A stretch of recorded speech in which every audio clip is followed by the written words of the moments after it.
Today we're going to be talking about crime. And listen, I know crime is not one of those things that anybody likes to talk about, but as a real estate broker, when I talk with people about what they're looking for and I ask them for their wish list, we hear things like close to the beach, I want to be able to ride my bike all day long, I want to listen to music in the evening, I want to walk on the beach at night, I want to collect shells, I just want a quiet, peaceful life in the sunshine. Trust me when I tell you that no one says, oh, and by the way, I'm open to a little bit of crime. That is not one of those things that anyone wants. So on my channel, I always say that I tell you the good and the bad. You can get Florida brochure living information anywhere. Everybody is going to tell you the good stuff, but here on my channel, I do try to balance it out because there is nowhere that's actual Shangri-La. It just does not exist. So every city, every town has some good and some less good. Like I said, the good is pretty easy to find, and I try to highlight the things that are good in Florida in different particular cities that maybe you're unaware of, that I would be more aware of as someone that lives here. But one of the things that can be a little bit more challenging to work through is the crime. And I don't know about you, but I don't even want to live where I'm next to the crime. Do you know what I mean? Like if I live in my own little zone and I'm happy in my own little zone, but if I go outside of my own little zone, the likelihood of me getting shot or robbed is very high. That's one of those things that I need to know. And there are places in Florida where you do have that phenomena. Just like up north, wherever you live, I am sure that if I came to visit you, you would tell me, okay, Barrett, this is all good here. And there's this cute little shop over down in this area, blah, blah, blah. But when you're driving through it, you've got to be a little bit careful because that area tends to be a little higher crime. Everyone knows of those areas, but if you're moving to Florida for the first time, you may not know where those areas are, but now you will. All right, like I said, we're going to balance it out a little bit today. So I'm going to take the data from the FBI website. Now, you may feel however you want to feel about the FBI. Anytime I give you where my stats are coming from, sometimes some of you will say, oh, wait a minute, that came from a news source I don't like, so I don't trust it. But stats are stats. So, you know, take it with a grain of salt if you don't like where I'm getting the data from, but I try to find the most accurate data that I can, and I let you know the source. So the top 3 cities with the highest crime in 2024, these are new stats, and I've done a video on this before, so I'm giving you the new stats. Number 1 highest crime according to the FBI. All right, I'm reading from a legal website here from the FBI, and we're going to go through this data. So number 1 is Lake City. Lake City has a violent crime rate of 77.59 crimes for every 1,000 citizens. So it's nearly 4 times higher than the state's average. Number 2 is Riviera Beach. Both of these were on the one that I did for 2023. By the way, both of these are. Riviera Beach is located on the outskirts of Miami and has 35,000 people living in it. Violent crime rate is 62.2 per 1,000. By violent crime, they mean murder, 7 times higher than the national average, but number 2 in Florida. And then the third one is the town of Cocoa. Now, some of you have asked me before, when I'm saying Cocoa, do I mean the town of Cocoa or Cocoa Beach? And if I'm saying Cocoa Beach, I mean Cocoa Beach. If I say Cocoa, like right now, then that's what I'm talking about, not Cocoa Beach. So it has a population of 19,000 with a violent crime rate of 61 per 1,000. 1,000. And it says that the acts of burglaries and assault, so outside of murder, also very high.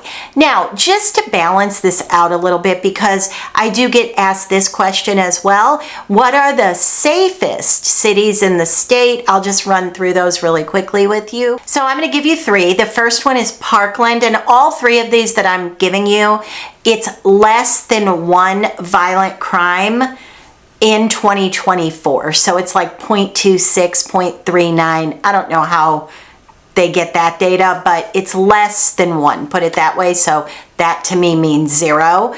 So you have Parkland, Marco Island. Now, Marco Island I can attest to because, as you know, I live in Southwest Florida. And Marco Island, I just never, there's some areas that I hear about all the time, very consistently in the news. And I'm giving you public data. So anytime somebody wants to feel some kind of way, this is public information. You can find this anywhere. So the cities that when I'm watching the news at night that I see a lot in Southwest Florida is some parts of Fort Myers. You can hit some higher crime. Some parts of Lehigh, you hit some higher crime. Those tend to be the spots that we see it a lot, even Cape Coral, you know. And like I said, do your own investigating on that. You'll see the data. You'll see what I'm talking about. Marco Island is just an absolute never. I remember like 5 years ago, there was a murder, and it was like a domestic murder. Actually, the girlfriend killed the boyfriend. She stabbed the boyfriend, a young girl. Anyway, that was like the first murder that I'd heard of on Marco Island in years. You just never hear anything.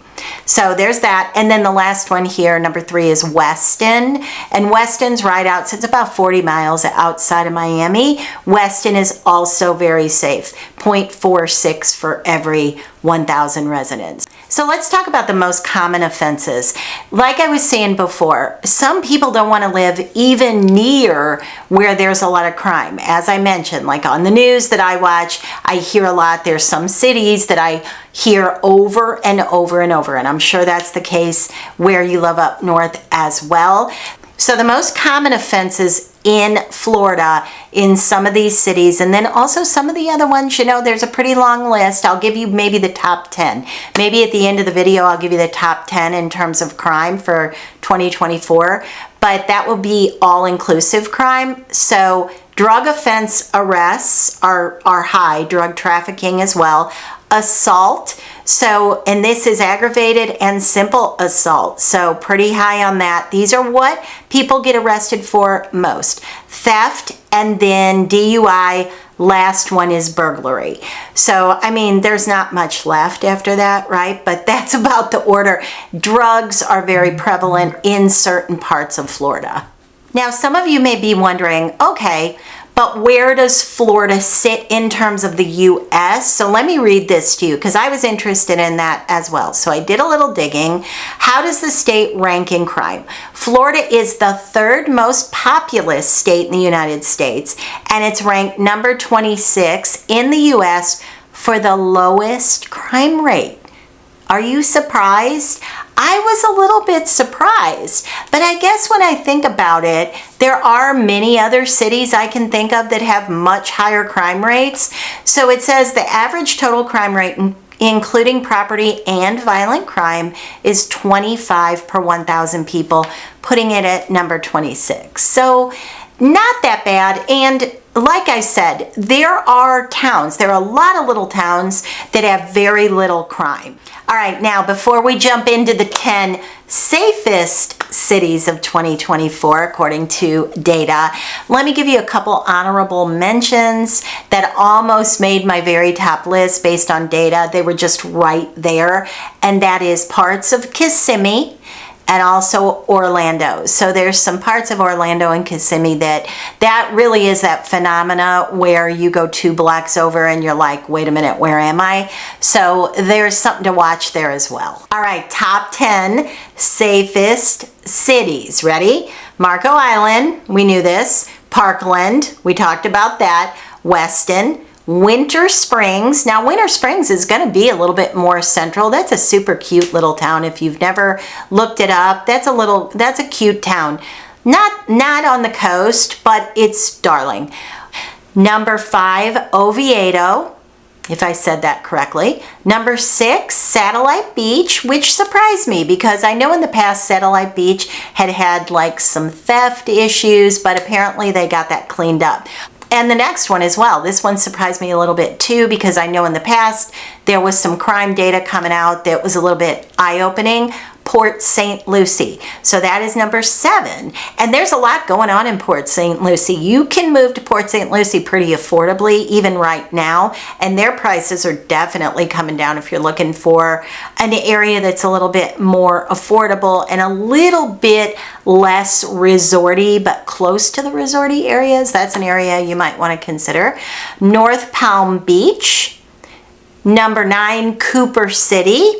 And number 10, Sebastian. So those are your top 10 cities.